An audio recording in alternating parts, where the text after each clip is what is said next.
Hi folks, I'm smoking my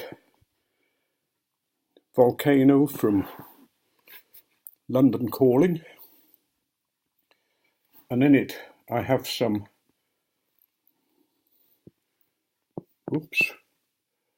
old Bold Kentucky. Bold Kentucky. It's one of my nighttime smokes just before I go to bed.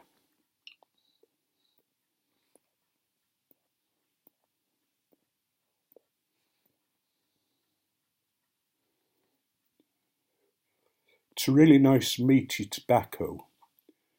It's fairly high nicotine content, I think.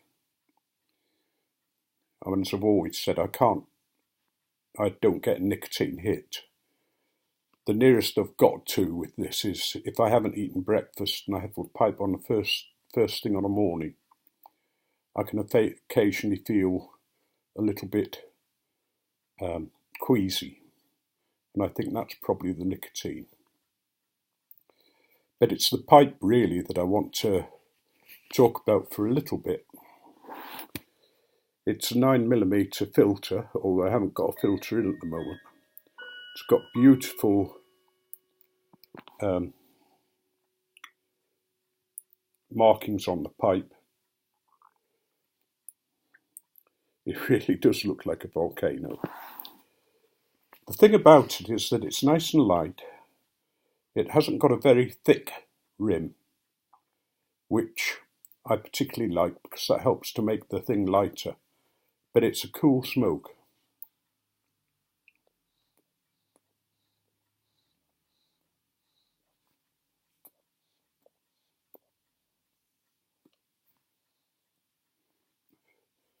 So Simon, I think, must have got a particularly good, dry, well-seasoned root when he made this pipe. I know there's been some comments about how much Simon's pipes are, but I personally think that they're well worth the money. I'd like to be able to buy a lot of his pipes. I have just come to an arrangement with him for a mortar pipe, but I think he's been kind to me with that. I can't praise his pipes highly enough.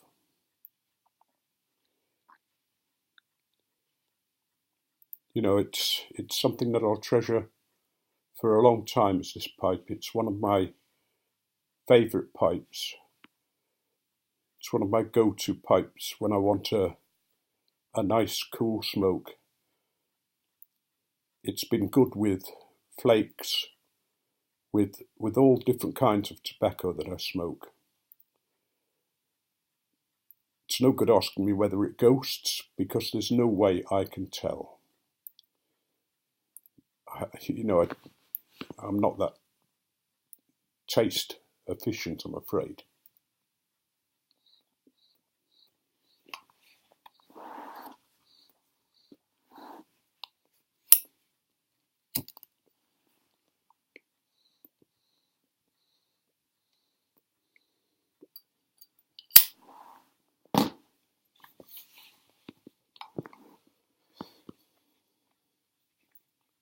I'm not suggesting or angling for sales for London Calling.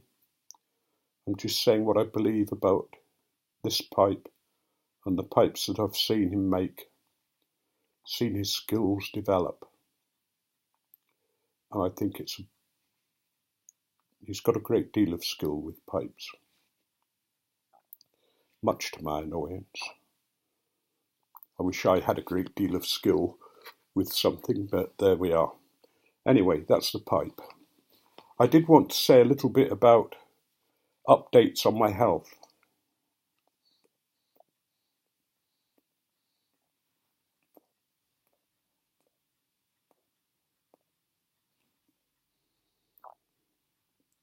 Because I know a lot of you have been praying for me. I had a meeting with my doctor yesterday, and it worked out very well. I've finally got somebody who's looking after me. She's arranged all the tests I need, and there are quite a few. I'm having a colonoscopy from the hospital because I virtually insisted on it, because they haven't found out where the bleeding's coming from yet. And I'm hoping that that colonoscopy will at least give us some idea. As far as I'm concerned, it's definitely coming from the bowel, because it's fresh blood. Yes, there are some clots in it, but if it was coming from my tummy, it would be like coffee grains, that kind of thing.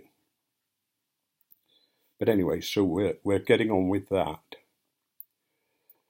When I was in hospital, they suspect that I've got cirrhosis of the liver caused by diabetes and fatty liver. Wouldn't surprise me, although I'm not diabetic anymore. But that's going to be a problem.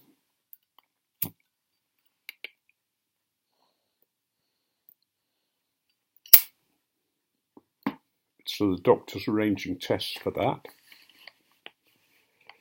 I have a kidney problem. At the moment it's not too serious, but one of my kidneys has got problems. So far it doesn't sort of affect me at all, but there's a possibility that it could develop over the years. But as I'm 70, it probably won't.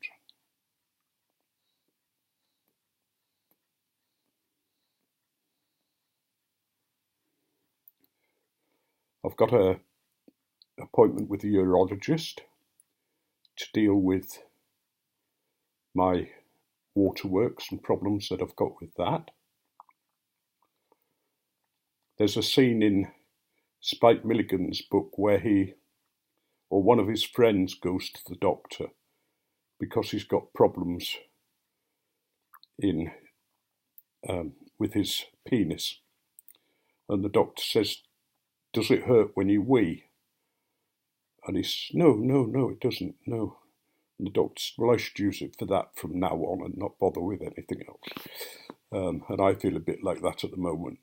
You know, I've had so many different tests and that, but I'll be glad to beginning to maybe get some help with waterworks problems. There's nothing so embarrassing as being a smelly old man. So far, I don't think I have been, but I remember all my older relatives when I was a boy had that problem because they wore woolen suits and they probably never changed them.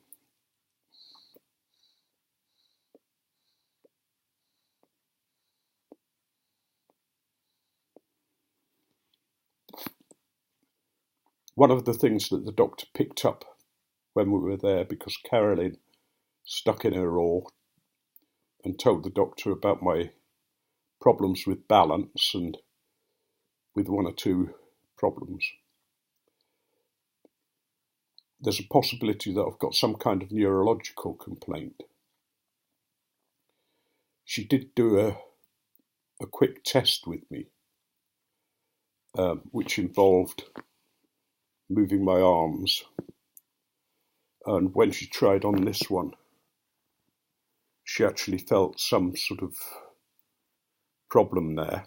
Not a great, she couldn't, it was only slight. But if it is what she thinks, then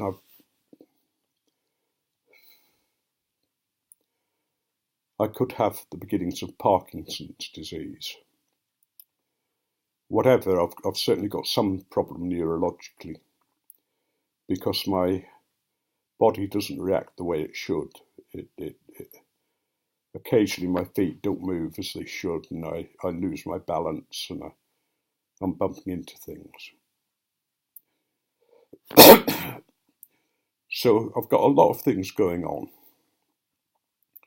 But I feel a lot better because I feel that we're getting on top of them. We're beginning to investigate them and find out which ones are serious, which ones need immediate treatment, and which ones we can safely sort of discard.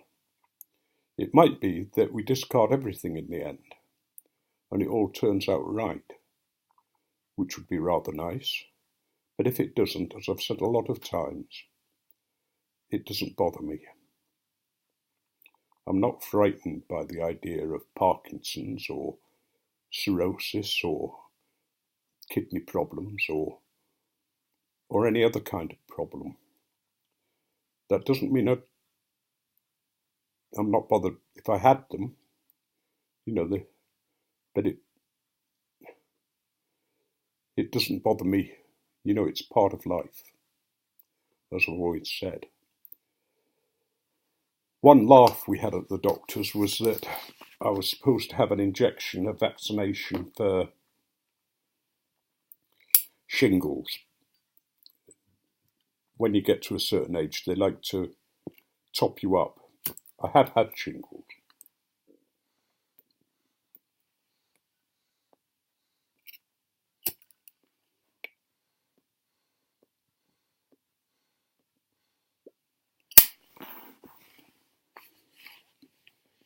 But she knew I'd had problems in trying to get a shingles injection with the surgery.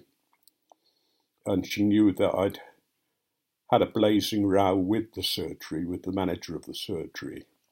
And she said, had I arranged a vaccination? I said, no, not yet. I'm giving the manager a chance to calm down. And she said, I'll give you one now. She went and got a vaccine, sort of fit it all together, the needle and that kind of thing, filled the syringe with the vaccine, stuck the needle in my arm, and everything collapsed. We both got sprayed with the vaccine because the syringe fell apart, and we're both sort of, feeling this ultra cold stuff that had been in the fridge. I couldn't help thinking that I had really strong stuff skin, and she was having real trouble getting the needle in. But no, it wasn't that. It was a faulty syringe. So she had to go down and get another vaccine. And she came back and she said, I've just been told how expensive these are and I shouldn't waste them. So I felt sorry for her.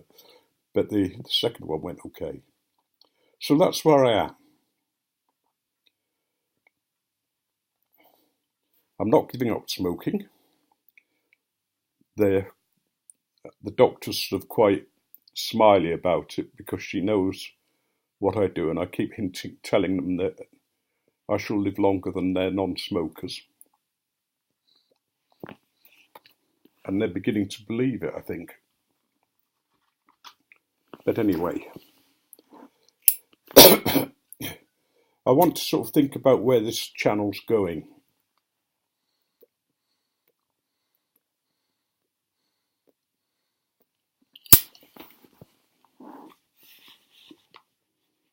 I think in some ways that I must be a disappointment to a lot of you because I just ramble on in the way that I've done today.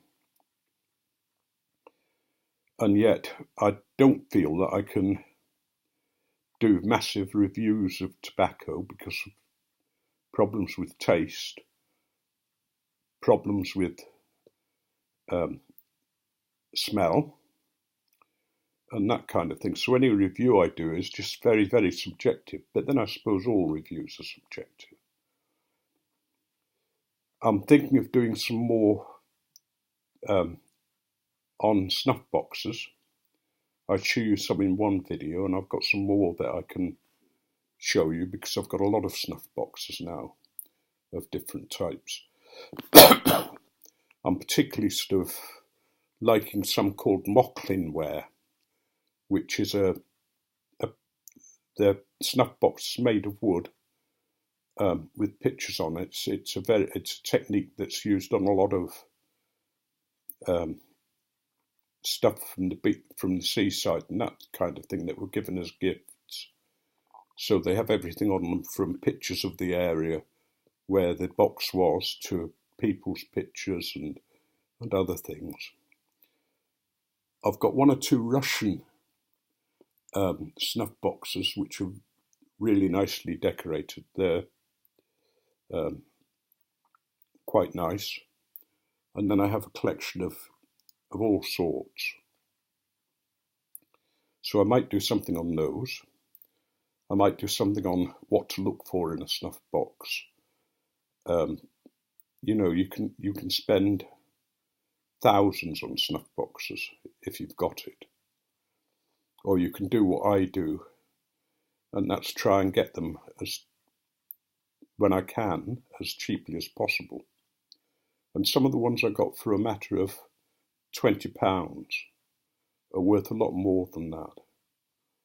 It's still a collectible place, a collectible thing that you can do without spending a lot of money. I should really begin to wind up, but I was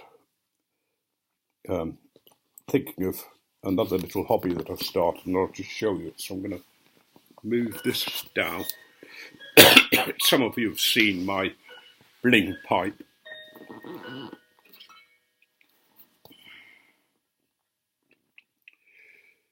My gold leaf pipe. It's a cob, and I decided to jazz it up a bit. It's a little devil ant's cob. So it's only a small one, but it looks okay. It's not bad for a first attempt at putting gold leaf on something. The markings are partly caused by the pipe underneath, because I didn't sort of smooth the pipe off with sandpaper or anything like that. I just wanted to see how it worked. But it looks nice and blingy. Anyway, I shall stop there. I'll give you one shout out, and that's Red Bearded Piper. He subbed to me today, and I thought I'd give that shout out before I leave it too long. I left the other ones too long, really, the last ones, because things were sort of quite difficult. So I hope you'll excuse that. Having said that, I've just lost Red Bearded Piper's details, have I? No, I've got them again. So I'll put that in the bucket at the bottom. All the best, every blessing. May God, your God, go with you.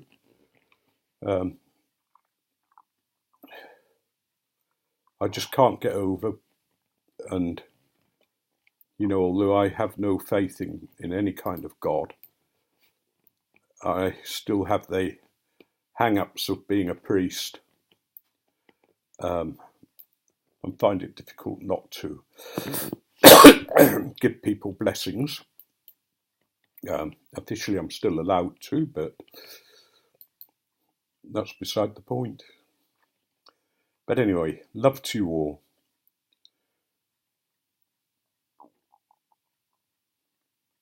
I'm not going to finish with a joke, because I can't think of one at the moment. Not one that's clean, anyway. So, all the best.